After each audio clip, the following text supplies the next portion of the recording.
ಯೋಗೇನ ಚಿತ್ತಸ್ಯ ಪದೇನ ವಾಚಾಂ ಮಲಂ ಶರೀರಸ್ಯ ಚ ವೈದ್ಯಕೇನ ಯೋಪಾಕರೋತ್ತಂ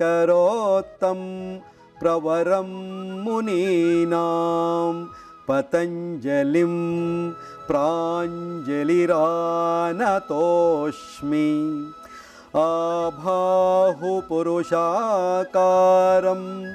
ಶಂಖಚಕ್ರಾಸಿಧಾರಿಣಂ ಸಹಸ್ರಶಿರಸಂ ಶ್ವೇತಂ ಪ್ರಣಮಾಮಿ ಪತಂಜಲಿಂ ಪ್ರಣಮಾಮಿ ಪತಂಜಲಿಂ. ಹರಿ ಓಂ.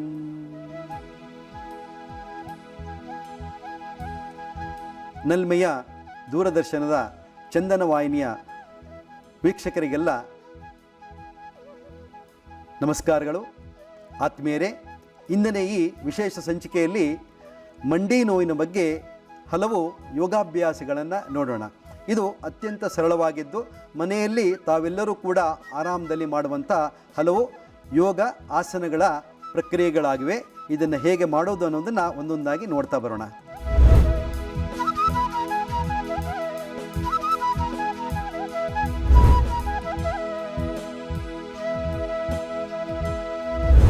ಈಗ ನಿಂತು ಗೋಡೆಯ ಸಹಾಯದೊಂದಿಗೆ ಮಾಡುವ ಎರಡು ಅಭ್ಯಾಸಗಳನ್ನು ನೋಡೋಣ. ಮೊದಲನೇದಾಗಿ ಉತ್ಕಟಾಸನದ ಪ್ರಕಾರ ಒಂದು ಹೇಗೆ ನೋಡೋಣ. ನೋಡಿ, ಗೋಡೆಗೆ ಎರಡು ರೋಪನ್ನು ಹಾಕಿದ್ದೀವಿ. ಗೋಡೆಗೆ ಅಭಿಮುಖವಾಗಿ ನಿಂತು ಆ ರೋಪ್ಗಳನ್ನು ಹಿಡ್ಕೊಳ್ಳೋಣ. ಆಮೇಲೆ ಈ ಕಾಲಿನ ಹೆಬ್ಬೆರಳುಗಳನ್ನು ಗೋಡೆಗೆ ತೆಗೆಸ್ಕೊಳ್ಳೋಣ. ಆ ಒಂದು ತಲೆದಿಂಬನ್ನು ಮಂಡಿಗೆ ಸಹಾಯಕವಾಗಿ ಇಟ್ಕೊಳ್ಳೋಣ. ಇಲ್ಲಿ ಪಾದಗಳು ಒಂದಡಿ ದೂರ ಇರಲಿ. ಪಾದದ ಸ್ಥಿತಿ ಹಿಮ್ಮಡಿ ಮತ್ತು ಹೆಬ್ಬೆರಳು ನೇರವಾಗಿರಲಿ. ಪಾದದ ಸ್ಥಿತಿ ನೇರವಾಗಿರಲಿ.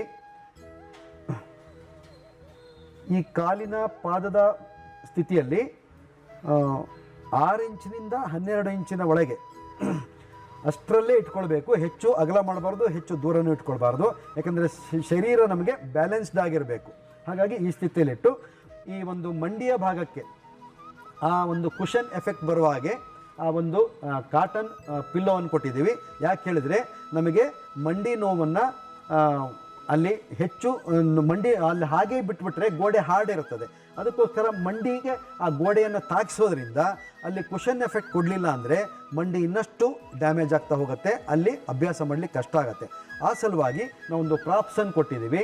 ಆ ದಿಂಬನ್ನು ಮಂಡಿಗೆ ತಾಗಿಸಿ ಮಂಡಿಯನ್ನು ಗೋಡೆಗೆ ಒತ್ತುತ್ತಾ ಅಭ್ಯಾಸ ಆಗುವವರೆಗೂ ಅದನ್ನು ಹಾಗೆಯೇ ಮೇಂಟೈನ್ ಮಾಡಬೇಕು. ಮತ್ತು ಎರಡೂ ಕೈಗಳಿಂದ ರೋಪನ್ನು ಹಿಡ್ಕೊಳ್ಳಿ, ಗೋಡೆಗೆ ಹಾಕಿದ ರೋಪನ್ನು ಹಿಡ್ಕೊಳ್ಳಿ. ಈಗ ನಿಧಾನವಾಗಿ ನಾವು ಏನು ಮಾಡಬೇಕು ಅಂದರೆ ಮಂಡಿಯನ್ನು ಮೂವ್ ಮಾಡಬೇಕು. ಹೇಗೆ? ಉಸಿರು ಬಿಡ್ತಾ ನಿಧಾನವಾಗಿ ಹಾಗೆ ಕೆಳಗೆ ಕುಸಿಯೋದು. ಮಂಡಿಯನ್ನು ಗೋಡೆಗೆ ಒತ್ತುತ್ತಾ ಇರಬೇಕು ಪಿಲ್ಲೋಗಳ ಮೂಲಕ. ಅಲ್ಲಿ ಸಡಿಲತೆ ಕೊಡಬಾರ್ದು.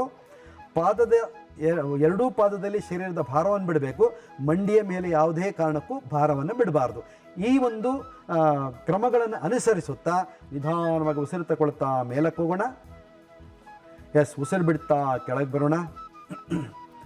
ನೋಡಿ, ಈ ಮಂಡಿಗೆ ಎಷ್ಟೊಂದು ಸುಂದರವಾಗಿ ಅಭ್ಯಾಸ ಆಗ್ತಾ ಇದೆ. ಉಸಿರು ತಗೊಳ್ತಾ ಮೇಲಕ್ಕೆ ಹೋಗೋಣ. ಉಸಿರು ಬಿಡ್ತಾ ಕೆಳಗೆ ಬರೋಣ. ಈ ರೀತಿ ಅಭ್ಯಾಸವನ್ನು ಮಾಡಿದಾಗ ಮಂಡಿಯಲ್ಲಿ ಒಂದು ಲೂಬ್ರಿಕೇಶನ್ ಆಗತ್ತೆ, ಅಂದರೆ ಫ್ಲೆಕ್ಸಿಬಿಲಿಟಿ ಬರುತ್ತೆ. ಅಲ್ಲಿ ಮುಖ್ಯವಾಗಿ ಆ ಒಂದು ಸೈನೋವೆಲ್ ಫ್ಲೂಯಿಡ್ ಎನ್ನುವ ಏನು ಅಂಶ ಇರುತ್ತೆ, ಆ ಒಂದು ಅಂಶ ಇಂಪ್ರೂವ್ ಆಗಲಿಕ್ಕೆ ನಮಗೆ ಈ ಇದು ಉತ್ಕಟಾಸನ ತುಂಬ ಉಪಯೋಗವನ್ನು ಕೊಡುತ್ತೆ. ಈ ರೀತಿ ನಿಧಾನವಾಗಿ ಮೇಲಕ್ಕೆ ಉಸಿರು ತಗೊಳ್ತಾ ಉಸಿರು ಬಿಡ್ತಾ ಮಾಡ್ತಾ ಇರಿ. ಉಸಿರು ಬಿಡ್ತಾ ಕೆಳಗೆ ಹೋಗೋದು, ಉಸಿರು ತಗೊಳ್ತಾ ಮೇಲಕ್ಕೆ ಬರೋದು. ಇದನ್ನೊಂದು 50, 30 ಅಥವಾ ತುಂಬ ನಿಮಗೆ ಅಭ್ಯಾಸ ಇದ್ದರೆ ಚೆನ್ನಾಗಾಯಿತು, 1 ತಿಂಗಳು 2 ತಿಂಗಳು ಅಭ್ಯಾಸ ಮಾಡ್ತಾ ಹೋದರೆ ಒಂದು 100 ಬಾರಿಯೂ ಕೂಡ ಇದನ್ನು ಮಾಡ್ಬೋದು. ಎಷ್ಟು ಮಾಡಿದರೂ ಕೂಡ ನಿಮಗೆ ಏನೂ ಸಮಸ್ಯೆ ಆಗೋದಿಲ್ಲ. ಯಾಕಂದರೆ ಗೋಡೆಯ ಸಪೋರ್ಟ್ ಇರುತ್ತೆ ಮತ್ತು ಮಂಡಿಗೆ ಬಟ್ಟೆಯ ಸಪೋರ್ಟ್ ಇರುತ್ತೆ. ಮಂಡಿಯನ್ನು ಚೆನ್ನಾಗಿ ಆ್ಯಕ್ಟಿವೇಟ್ ಮಾಡೋದು ಇದು ಎಲ್ಲರೂ ಮಾಡ್ಬೋದು.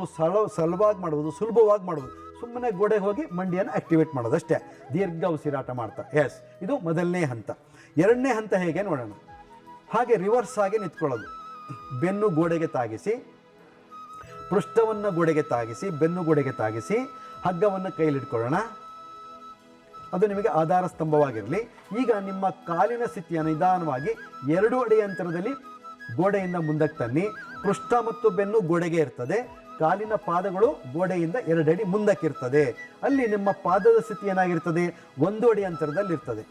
ಈ ಒಂದು ಸ್ಥಿತಿಯನ್ನು ಸರಿಯಾದ ಕ್ರಮದಲ್ಲಿ ಮಾಡಿ ಆಮೇಲೆ ಏನು ಮಾಡಬೇಕು, ಉಸಿರು ಬಿಡ್ತಾ ಪೃಷ್ಠ ಮತ್ತು ಬೆನ್ನನ್ನು ಗೋಡೆಗೆ ತಾಗಿಸಿ ಹಾಗೆ ಕೆಳಗಿಳಿಸ್ತಾ ಬನ್ನಿ. ಶರೀರವನ್ನು ಮಂಡಿಯ ತನಕ ನಮ್ಮ ಪೃಷ್ಠವನ್ನು ಕೆಳಗಿಳಿಸಬೇಕು.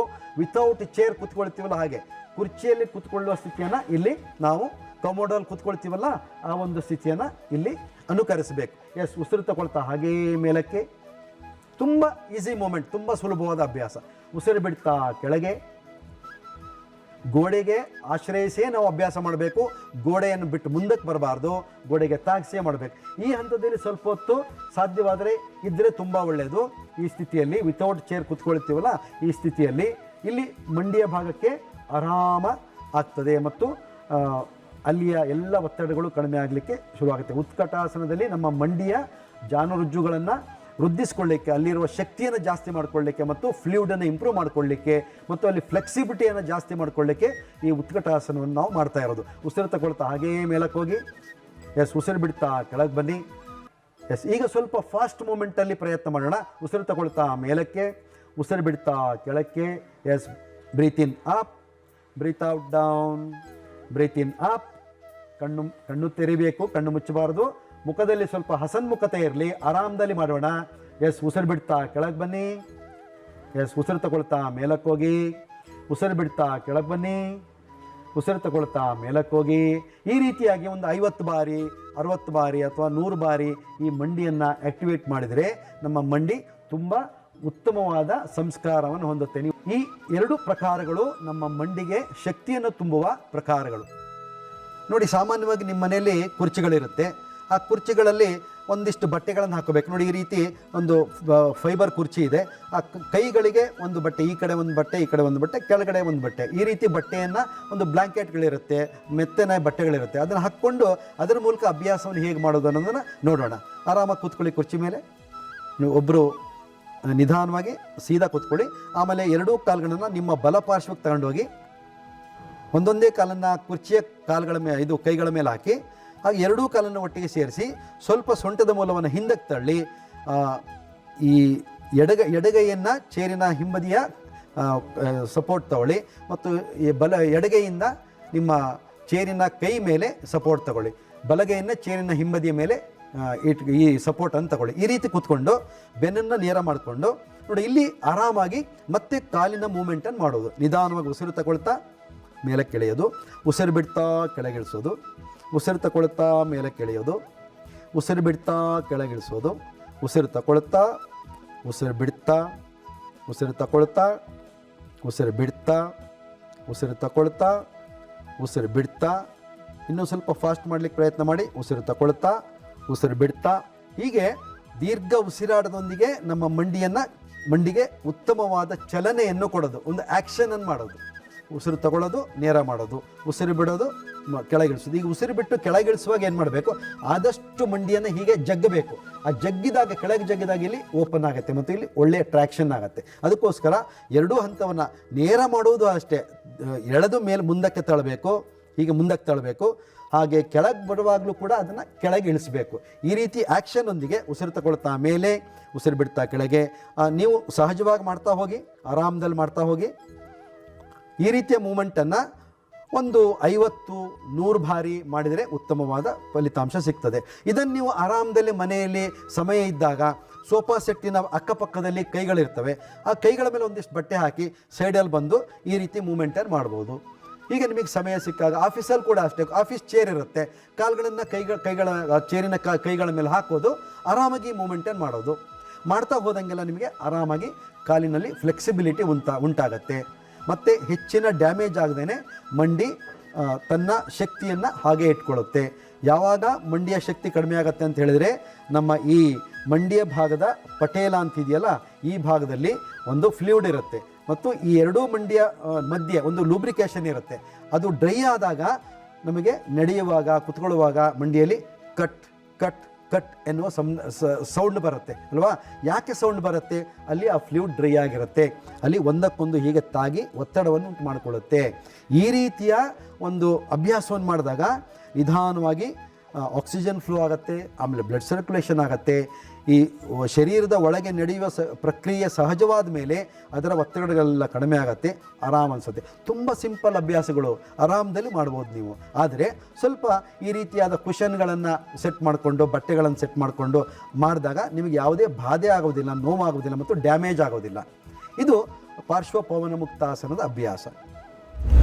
ನೋಡಿದ್ರಲ್ಲ ವೀಕ್ಷಕರೇ, ಈ ಸಂಚಿಕೆಯಲ್ಲಿ ಮಂಡಿ ನೋವಿನ ಯೋಗ ಚಿಕಿತ್ಸೆಗಳ ಬಗ್ಗೆ ತಿಳಿದುಕೊಂಡಿದ್ದೀರಿ. ಮುಂದಿನ ಸಂಚಿಕೆಯಲ್ಲಿ ಇನ್ನಷ್ಟು ಮಾಹಿತಿಯೊಂದಿಗೆ ಯೋಗ ಚಿಕಿತ್ಸೆಯ ಪ್ರಕಾರಗಳನ್ನು ತಿಳಿಯೋಣ. ಶುಭವಾಗಲಿ. ನಮಸ್ಕಾರ.